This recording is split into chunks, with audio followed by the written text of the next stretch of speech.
Ah, só não estaria narrando. Vou ficar aqui, depois eu vou. Então, vamos lá, gente, dando continuidade. A nossa discussão agora é sobre a questão do juiz de serviço. Por quê? Porque o juiz de serviço é aquele cara que normalmente dentre as figuras de arbitragem, as básicas, né, é que quase ninguém quer ser, porque é um negócio chato pra dedéu. A gente normalmente tem uma ocupação no jogo e dorme o resto do jogo, se não com os olhos fechados, mentalmente. Então a gente vai pelo menos começar a tentar lembrar algumas coisinhas pontuais e, óbvio, sempre deixando bem claro as coisas do mundo ideal, regra, e a tal da vida real, que é como a gente acaba atuando, sempre tem alguma coisinha, alguma ponderação que fica. Depois eu vou. Vou assistir até a... Não é para mim. Tá bom. Daí hoje, pouca peteca. Lembrando novamente, tá? Então, Fecha aqui para aberto. tá aqui a posição que a gente, em entrada de quadra, a gente deve adotar, principalmente para o Ricardo, que chegou depois, tá? Isso é uma situação para lembrar que, como as mãos do árbitro é um instrumento do jogo, que é por onde ele faz os anúncios, é por onde ele faz as advertências, esse instrumento, por assim dizer, deve ficar à mostra, tá? Pode ser usado as mãos para trás? Até pode. Por que que eu digo até? Faltou isso que junta com a dúvida que o Roberto tinha antes. Jogo de dupla, principalmente torneio nacional, que a gente vai entrar com prancheta e coisa parecida, esconde a prancheta lá atrás, né? Não vai ficar com aquela prancheta aqui na frente, fica uma situação deselegante. Então, mas se vocês entrarem, principalmente jogo de simples, que vocês conhecem os atletas, e vão entrar com muito poucos pertences, só com moeda de sorteio, então entra e coloca as mãos assim. Aqui eu já tenho essa imagem, então, que algumas são cedidas, outras não, então a gente tem que acabar pegando meio desfocado mesmo. Mas o que é importante? Houve o cumprimento aqui dos árbitros, ou com os atletas, e uma vez feito isso, o atleta passa por trás do árbitro, tá? E dirige-se pelo lado oposto à rede, que normalmente é o lado mais longe da mesa do referee, em direção à sua cadeira, ficando lá parado na mesma posição que ele estava no momento de entrada dos atletas, ou seja, as mãos para frente, tá? E agora, no caso de as petecas de aquecimento, ele vai deixar as petecas em condição C1 ou C2, mas não entrará em contato tátil, não ficará com a peteca nas mãos. A peteca estará pronta, os atletas vão, ele pega, entrega a peteca, tá? Algumas orientações talvez sejam, além de maçantes, talvez para alguns sejam até desconhecidas, porque agora a gente vai falar sobre tubo, tá? Que normalmente tubo a gente vai para um tubo para quadra, mais para final, coisa parecida, mas ainda assim vamos identificar isso. No caso, tá? O árbitro principal, pela sua diretriz, ele procede o sorteio, ele, lembrando, uma vez o sorteio concluído, os atletas já estão se dirigindo ou para as suas caixas, ou mesmo para o árbitro de serviço para pegar a peteca, ele já aciona cronômetro e se dirige à cadeira. Se ele se dirigir à cadeira, aí vem um bom senso do próprio árbitro, tá? Uma vez, e ele fazendo isso, ele dá uma seguradinha se ele tem necessidade de que o juiz de serviço o ajude a subir a cadeira. Ele não vai apertar, porque vai prejudicar todo o andamento do jogo. Muitas vezes o juiz de serviço vai passar por ali, são segundos, mas são segundos que os atletas perdem o tempo de fazer o seu aquecimento. Vai ajudar o árbitro. Então, quando ele estiver subindo na sua cadeira, quando ele estiver sentado na sua cadeira, ele aciona o cronômetro. Neste caso não, caso ele suba tranquilo, já aciona de baixo o cronômetro para dar andamento, porque tá todo mundo mais ou menos nos seus lugares. E o juiz de serviço, por acaso, caso dê essa ajuda, ele vai procurar passar por fora da quadra, tá? Por fora, não prejudicar os atletas no seu período de aquecimento. Na questão de distribuição de petecas, se nós tivermos tubo, se o tubo ficar em nossas mãos, o momento para fazer os ajustes necessários no tubo é principalmente o início da partida, tá? Então, a gente deve ter sempre pelo menos umas 2 a 3 petecas prontas para uso, e este tubo tem que estar com as petecas em condição, ou seja, a base da peteca para fora, preparado, mas não tirem as petecas, não tirem antes disso. Por quê?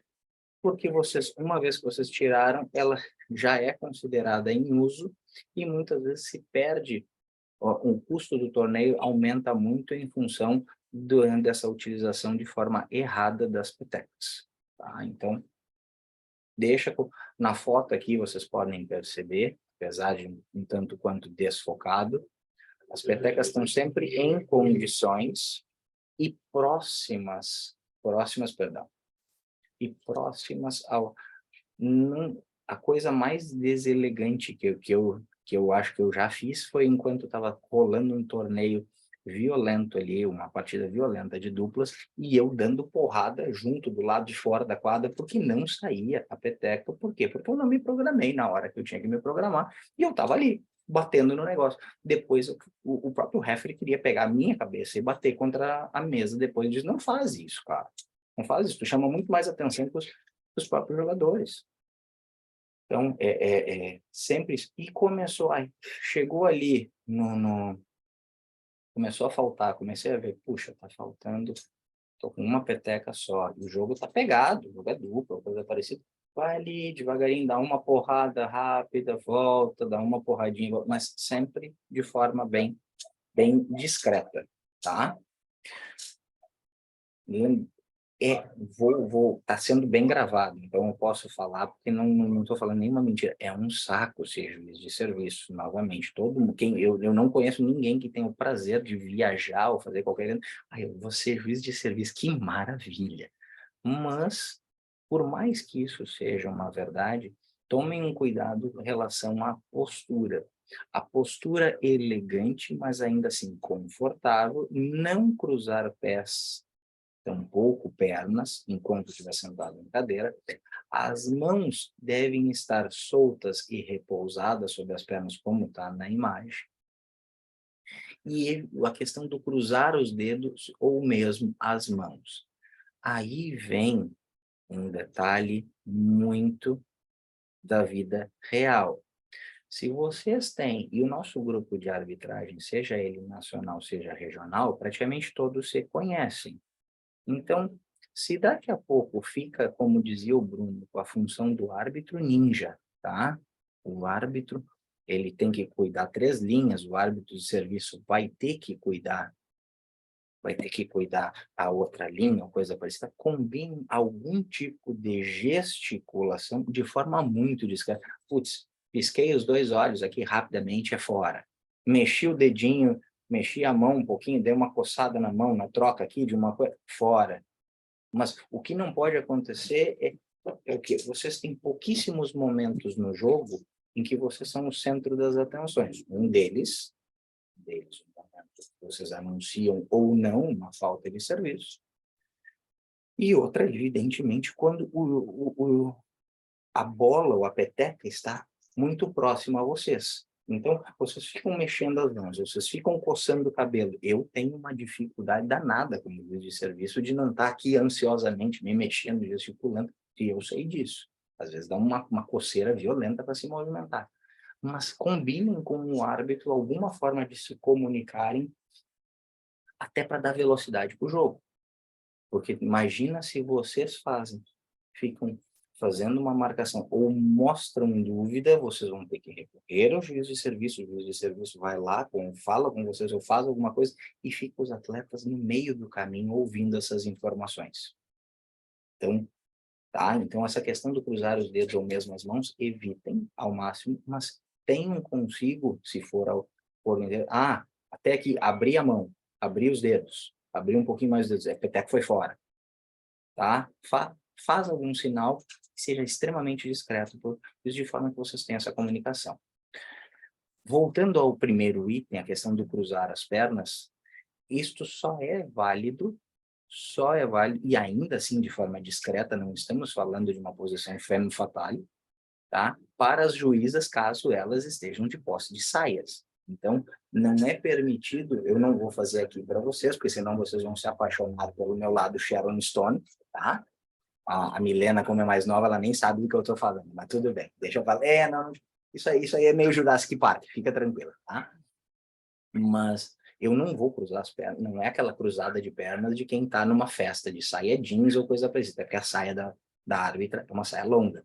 Mas é aquela cruzadinha que a câmera não revela, né? Vamos combinar que discrição e elegância.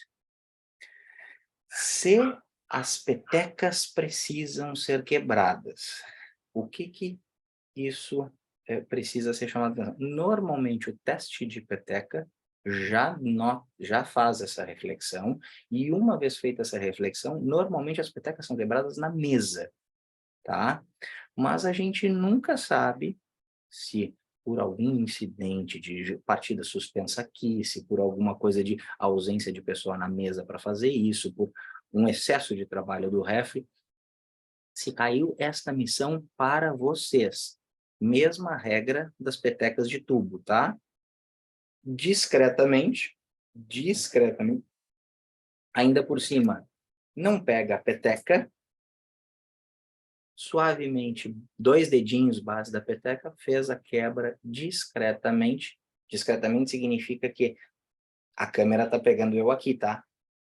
Nesse exato momento eu estou quebrando a peteca aqui, vocês não estão notando, porque está no meu colo. Não mais que 2 ou 3 petecas. Quebrei 8 petecas. Foram usadas 4. De tarde, choveu. Mudou a umidade, mudou totalmente a condição de voo, a trajetória de voo da peteca. Vocês jogaram 4 petecas fora. Então, não façamos isso. Quanto à questão básica do serviço, aí é aquela coisa da gente poder valorizar o juízo do serviço. Nenhum rally, é uma máxima idiota, mas ela é válida, nenhum rally começa sem um serviço. Então, vocês são tão ou mais importantes que qualquer árbitro principal neste momento.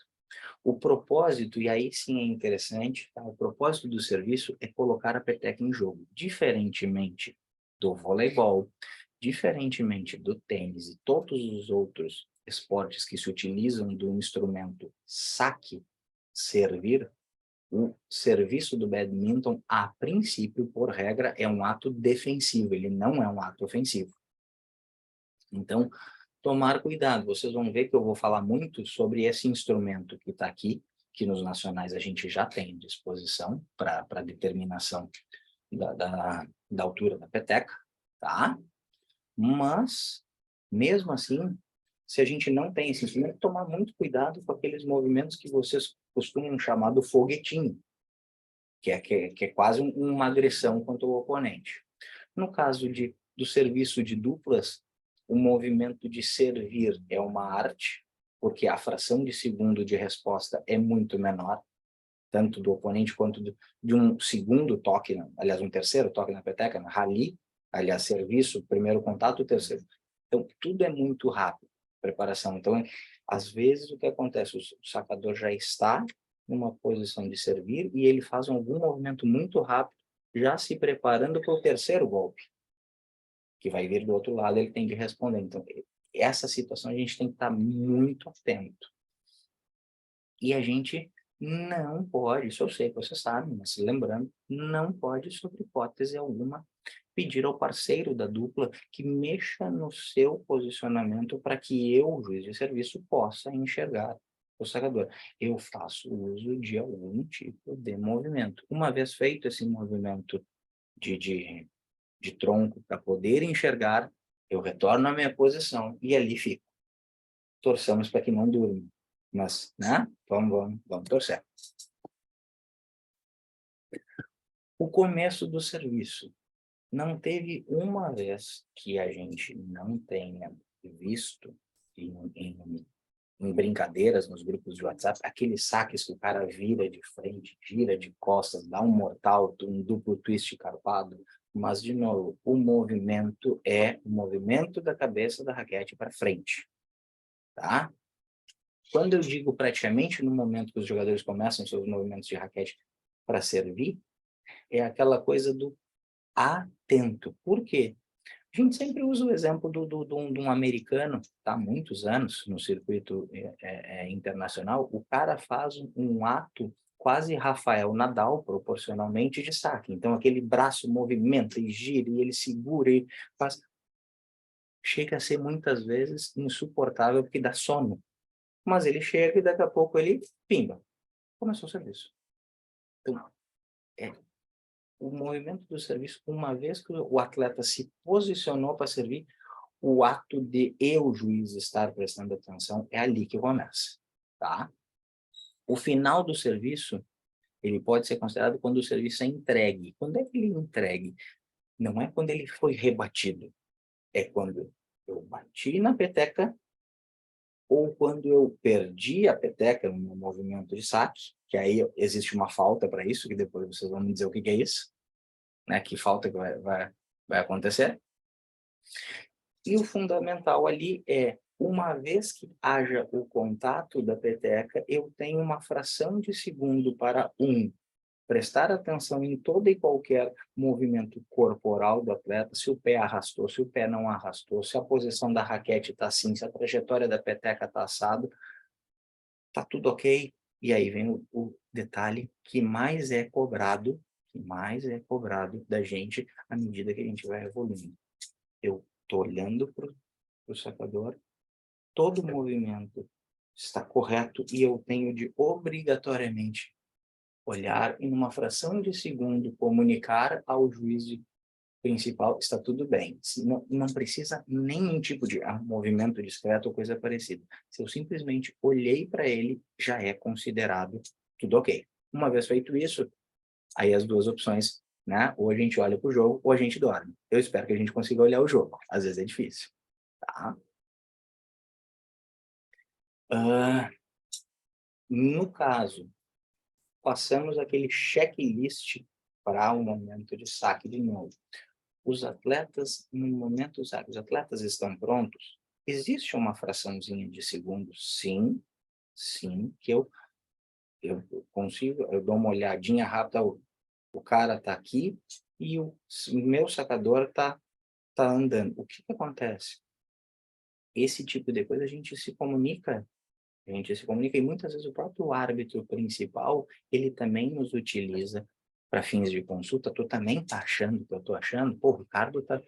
A Patrícia tá esperando ali, não vou deixar o Ricardo agora, e a Milena velha lá tá dando volta, tá que é uma pomba gira, coitada, no saque, esperando, enrolando o jogo. Chama atenção do atleta. Então, estágios de preparação e início do serviço. Lembrando, início do serviço é movimento para frente. Tudo aquilo que anteceder é estágio de preparação. É aquela mexidinha, é o posicionamento do tronco. Só tomar cuidado para que esse estágio de preparação não vire uma partida.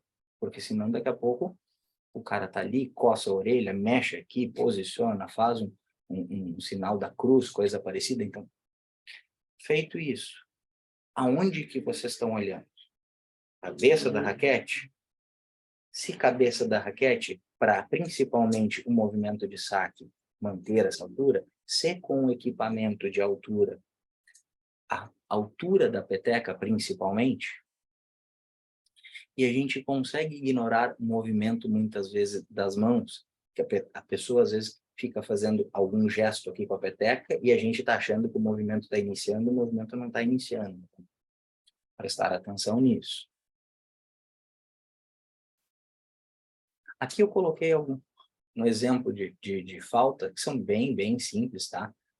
Que é falta de pé, né? Falta pé, usando os contatos pé com a superfície, não se retira do solo no momento de contato, e aí o que mais acontece, principalmente a arbitragem nacional, que é aquele ato do arrastar o pé. Só que normalmente eu não vi ainda, nunca marquei uma falta dessa. o atleta termina de arrastar o pé estaciona e ele faz o saque. É uma fração de segundo, mas normalmente é assim que acontece. Tá? Questão de base de peteca. Tá? É difícil, mas ao mesmo tempo, se a gente está concentrado no jogo, que também muitas vezes é difícil dentro de um dia corrido, muitos jogos, pelo ouvido vocês conseguem captar a batida da peteca. É um som difícil, é um som bem característico, desculpa, tá? Mas a gente vê, principalmente, existe uma forma de pegar a peteca, a base da peteca, normalmente ela está voltada para raquete, a gente já deixa ela numa posição mais descendente, a gente já deixa ela numa posição mais virada para a raquete. Se a gente faz essas alterações, a gente já fica de olho se não está vendo isso.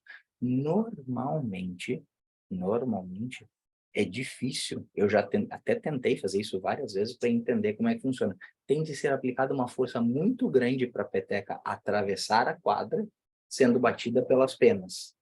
Só pelas penas, tá? E a mudança de trajetória da peteca, ela é muito rápida, então também caracteriza esse problema, essa falta.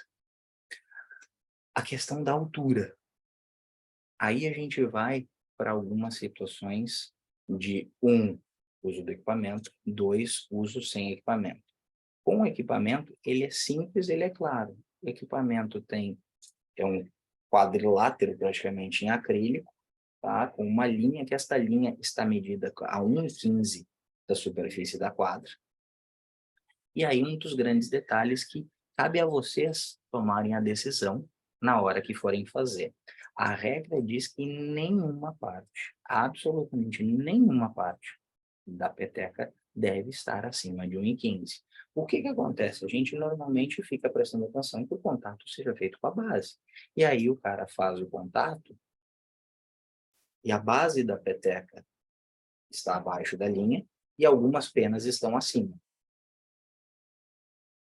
Aí daqui a pouco o cara está com uma peteca totalmente para baixo, daqui a pouco a peteca está quase lá em cima, a base ainda não. Quer dizer, então, o julgamento de vocês, ele tem de ser pelo menos, criterioso e uniforme, tá? Eu sei de árbitros que deixa escapar um pouquinho da pena.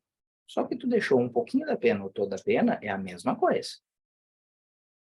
Então, só tenham essa coerência das atitudes que vocês vão tomar e já eduquem. O ato de marcar a falta também é um ato de educar o atleta.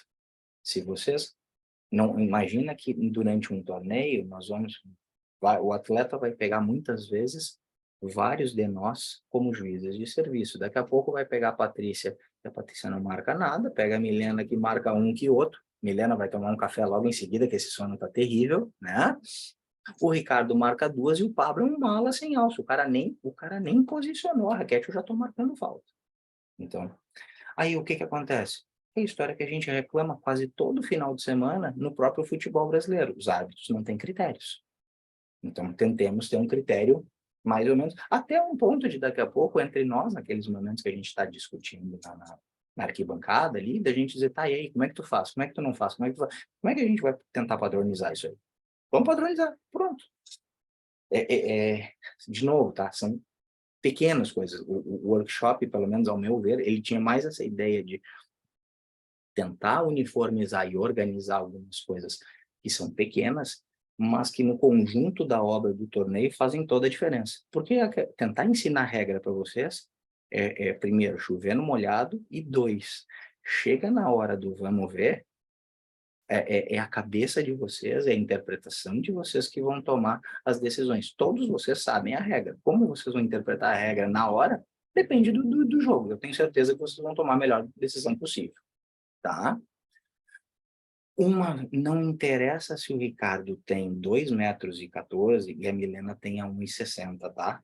O torneio, quando ele começa, existe todo dia um teste de peteca e em toda troca de turno vocês fazem uma verificação das quadras. Essa verificação das quadras inclui o dispositivo de altura.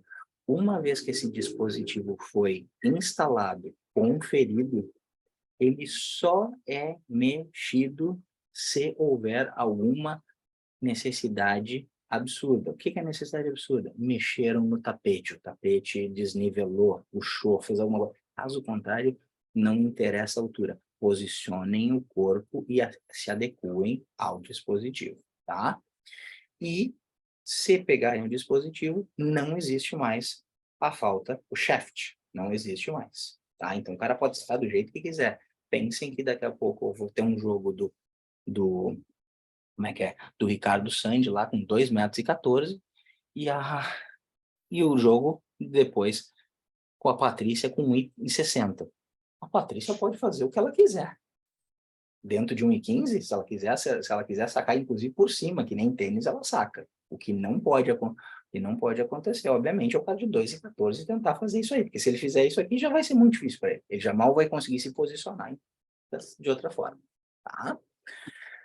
Aqui eu botei os exemplos e a falta que normalmente a gente acaba por não falar muito nos momentos de arbitragem, que é o continuous motion, ou movimento contínuo. Quer dizer, então, o cara fez aquele movimento para frente, é considerado início de saque. Se ele trancou de alguma forma, falta. E já faz o gesto, movimento contínuo. Tá? Eu acredito que ninguém tenha marcado essa falta até hoje. Pois é, eu também não. Tá? Novamente, quando se observa sacador não seguir a peteca, para não dizer que não segue a peteca, eu vou ter aquela fração de segundo que a peteca está subindo, eu estou olhando o meu sacador e já olho para o árbitro. Em algum momento vocês vão se chocar com a peteca, óbvio, em alguma fração de segundo vocês vão, mas não é para vocês acompanharem a trajetória da peteca. A questão é não saber aonde o serviço começou em si, e como ele vai terminar, que é a questão de ficar olhando para a peteca, mas sim ver como a peteca foi atingida e de que forma corporalmente o teu atleta, o teu sacador fez esse movimento, tá? Feito isso, é o contato com o árbitro e o jogo continua. Algumas situações talvez de curiosidade, tá? Se por acaso vocês se depararem com vendo TV ou coisa parecida, quando o sistema de revisão instantânea, que o IRS saiu, estiver em funcionamento, o juiz de serviço ele deve verificar se o desafio ele está em contato direto com o árbitro, se o árbitro deu continuidade ao pedido do atleta, e caso não, ele chama a atenção do atleta, do juiz, para que, olha, o atleta X, não, o que não pode acontecer é, tal como no futebol, dar prosseguimento ao jogo e alguém sacar, porque uma vez feito o saque, é como se, de uma certa forma, o árbitro tivesse dito, não tem direito ao replay. Tá? O juiz de serviço, ele é um auxiliar da quadra e, como tal, ele não deve assumir o protagonismo, mas ele tende a ajudar o árbitro sempre que necessário. Quando eu digo isso, evitem como juízes de serviço, mesmo que o árbitro principal fez uma cacaca, para não dizer outra coisa, evitem levantar e chamar atenção, porque se vocês fizeram isso, vocês acabam com o contínuo. Mas se o árbitro solicitar a ajuda de vocês, é dever de vocês ajudar, nem que seja para dizer, olha, não tive uma visão completa do lance, não tem como. Tá? Em seguida que a gente tiver o anúncio final da partida, lembrando, o juiz principal falou, jogo, levantem-se, mãos posicionadas à frente e aguardem em frente à cadeira para os cumprimentos. E depois disso, atravessem a quadra até a cadeira do árbitro principal para juntar-se a eles na saída. Por último, mas não menos importante, tá? Falta de serviço, muitas vezes a gente tem dificuldade de marcar. Mas uma vez que a gente marque, a gente tem de mostrar firmeza nesta marcação. Esta falta, lembrando, eu estou olhando para o atleta comete a falta. Eu não faço o anúncio para atleta. Eu viro para o árbitro, eu faço anúncio. Falta de serviço, blá, blá, blá.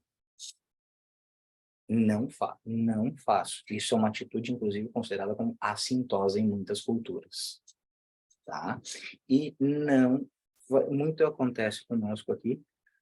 No Brasil, o atleta não erra, né? Quem erra é sempre a arbitragem. Então, o atleta está falando com você, está falando dos maiores impropérios. Pensem, respirem, saiam o espírito dali, mas não falem nada, nem sequer façam contato visual com o atleta. Olhem para o juiz e esperem o juiz, xingar ou chamar a atenção do atleta. Ele não pode fazer isso. E 2, num segundo momento, o seu caso, o próprio juiz de serviço autoriza e o atleta vai lá, pô, mas o que eu errei, blá, blá, blá. E simplesmente não é. O que tu errou? Isto. Ponto. Tá? Sem maiores ponderações. Dúvidas, gente? 1 minuto e 52. O pessoal tá se guardando. Tu tá sem áudio, Ricardo. Não, Pablo, para mim tranquilo, cara, tranquilo mesmo. É que nem tu falou mesmo, né? Ninguém gosta de ser juiz de serviço. Ou o servicinho mais chato, né? Mas a gente não tem muito costume. A gente não tem muito costume. Não, digo, tô olhando aqui para dizer, tá bem gravado. É chato. A gente não tem muito costume de ser juiz de serviço só em alguns determinados momentos do campeonato, porque, né, a gente acaba arbitrando sozinho, mas tudo isso que tu falou é tranquilo, não tem grandes dúvidas, não. Para mim tá tranquilo. Imaginava que sim, era realmente algumas coisas ponderadas para posição de mãos, entrada em quadra, algumas atitudes que muitas vezes a gente acaba vendo, mas o juiz, universalmente, a questão do juiz se erguer ao final do jogo, juiz de serviço, como proceder, lado que entra, lado que sai, mas o resto, eu volto a dizer, é muito mais fácil, a gente tem menos de 1 minuto e eu já vou desligar, tá? Mas já vou pensando em dúvidas que ficarem, para que vocês me mandem depois por e-mail, para que os próximos momentos a gente consiga fazer algo também direcionado, tá? Vou desligar aqui, nos vemos em 10 minutos.